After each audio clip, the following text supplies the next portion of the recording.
विजयसिंह केवळ या ठिकाणामध्ये उपस्थित श्री शिनेसाहेब ठिकाणामध्ये या ठिकाणी या कार्यक्रमासाठी आवर्जून उपस्थित झालेले आहेत। मी या नवोदयाकडे प्रस्तुत करते आपल्या बरोबर आपल्या भाषा या ठिकाणी व्यक्त करा। आदरणीय डॉक्टर प्रोफेसर पूर्वी मॅडम उपस्थित सर्व रविवारी सरांनी मेसेज केला की माझी नागपूरला भरती झाली आणि नॅशनलला झाली थोडं सुरू झालं। इतके दिवस सरांसोबत मला बराचसा परिचय होऊन गेला आणि धनवटी नॅशनलला भरती झाल्या पडल्यानंतर मला आनंद व्यक्त झाला। तर मी आपलं चॅप्टर घेणार फक्त दोनच एकच प्रसंग सांगतो। मी तिथे IQC मध्ये कोऑर्डिनेटर होतो। आपल्या सर्वांनाच माहिती आहे की फर्स्ट नॅक मध्ये आपल्या महाविद्यालयाला संपूर्ण विदर्भामध्ये हायएस्ट ग्रेड मिळाला होता, हे आपल्याला ज्ञात आहे। नंतर मी IQC कोऑर्डिनेटर म्हणून जेव्हा सेवानिवृत्त झालो त्यावेळेस मला आठवते 27 ऑगस्ट 2019 रोजी आपल्या शिवाजी शिक्षण संस्थेमध्ये एकच चर्चा होती, जिजामाता महाविद्यालय। जिजामाता महाविद्यालय कसं सुधारायचं आणि नॅकला कसं सामोरं जायचं।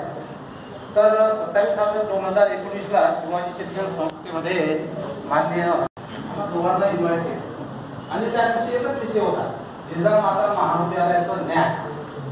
आधी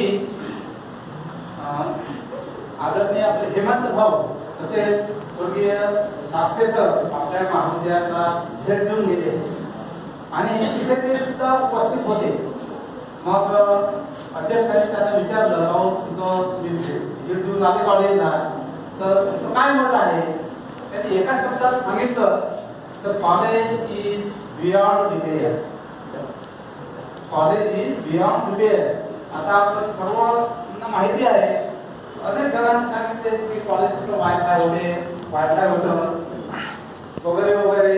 तर अशी महाविद्यालयाची स्थिती असताना मग मला प्राचार्य विचारतो, IQC कोऑर्डिनेटर आहे, विश्रांत सर होते प्राचार्य, त्यांनी सांगितलं की सरांना कॅन्सर डिटेक्ट झाला।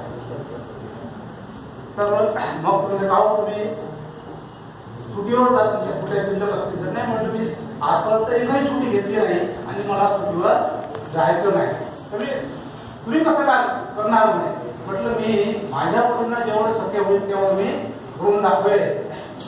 तर असं दिवस निघत गेले आणि नियतीनुसार मी सेवानिवृत्त झालो। 31 ऑगस्ट 2020 मध्ये मी सेवानिवृत्त झालो। सेवानिवृत्त होताना आपल्याकडून काही कॉलेजचं नॅक होऊ शकलं नाही याबद्दलची मला फार खंत वाटत होती आणि नंतर सेवानिवृत्त झाल्यानंतर मी मुंबईला गेलो मुलाकडे राहायला।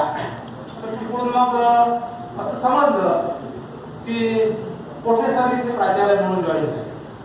म्हणजे त्यावेळेस हेल्के सर होते, हेल्के सरांनी थोडा निरोप पाठवला की कोठे सर इथे प्राचार्य म्हणून जॉईन झाले। आता कोठे सरांचं नाव मला काही माहिती नव्हतं, फक्त नाव ऐकून होतो।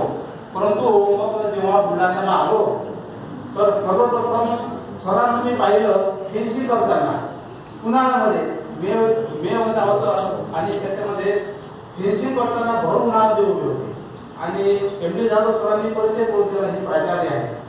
म्हटलं, हे प्राचार्य आणि उन्हामध्ये इतक्या भर उन्हामध्ये उभे आणि फेन्सिंग करून राहिले, काय ओळख होते? म्हटलं, या कॉलेजला तेव्हाच मला कळलं की या कॉलेजला आता चांगले दिवस येणार, अच्छे दिन आ गए, अच्छे दिन आ गए।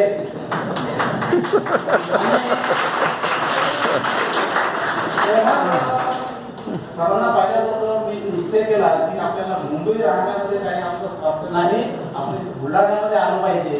आणि सरांना भेटलो, सरांना सांगितलं जे काय माझ्याकडून मदत लागेल ती सर्व मी करायला तयार आहे नॅकमध्ये। आणि सोबत सर म्हणून आम्ही चार्ज दिला होता, तर वेळोवेळी जे काय माझ्या परीने करायचं असेल, जे काही मदत करायची असेल ती मी केली। आणि नंतर आता आपल्या सर्वांना माहिती आहे, आपल्या विद्यार्थ्यांनी सुद्धा सांगितलं आहे, प्रोफेसरांनी सुद्धा सांगितलं आहे की आपल्या महाविद्यालयात जो प्रतिष्ठित असा आपल्याला मानकर पाहिजे होता हे ज्याची आपण एक बरेच दिवसापासून अपेक्षा करत होतो तो सरांनी मिळवून दिला आणि त्याबद्दल आपण आज रोजी सरांना निरोप देत आहोत. तर आपल्या सर्वांच्या वतीनं माझ्या वतीनं सुद्धा सरांना पुढचं आयुष्य धर्मारण्याचं जावो. धर्मटे नॅशनल कॉलेज अगदी नामांकित कॉलेज आहे आणि तिथे सरांची खरोखर आवश्यकता होती. सरांना मला माहिती आहे की सरांना थोडंसं झालंय दुःख कॉलेज सोडून जाताना. कारण कसं आहे की आपण जे काही मी जे 37 वर्ष जिजामातामध्ये राहिलो आणि बुलढाणा सोडून मला तिकडे जावं लागते खरोखर खूप वेदना होता. तर अशा प्रसंगी मी प्राचार्य डॉक्टर कोठे सरांना त्यांचं भावी आयुष्य खूप सुख समजून जावं तशीच ईश्वर चरणी प्रार्थना करतो आणि माझे दोन शब्द